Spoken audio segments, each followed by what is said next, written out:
You know, when I was 18 years old, just a few years ago, I was inspired to register as a Republican by a man named Ronald.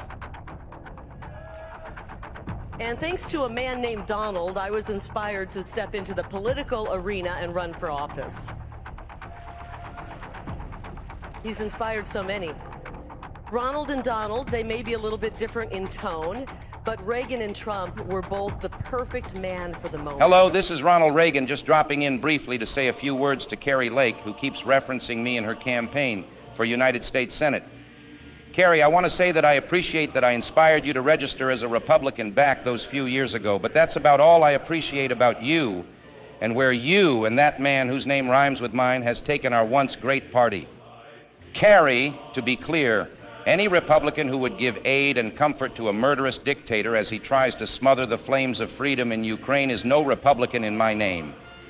How am I supposed to even recognize a Republican Party that would sit on its hands while liberty is under attack by such a bloodthirsty thug? And I can tell you, Kari Lake, none of us are looking down and smiling at what is happening in our eternal fight for those inalienable rights that our founders in their divine wisdom spoke of for all humankind. And yes, maybe I have a different tone than that other guy, but that doesn't mean above telling you to cut the crap and stop using my name while defending everything I as president and as an American stood against. No more dumb rhymes while you root for a man who bombs maternity wards and rips babies from the arms of their mothers and fathers.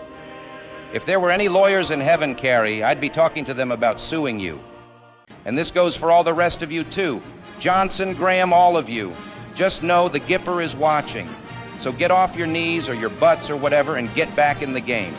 Get back in the fight for everything that has made this country not just great, but that shining city on the hill. Get back to standing for liberty and justice for all, or get out of the way for those like Beth Ray who will.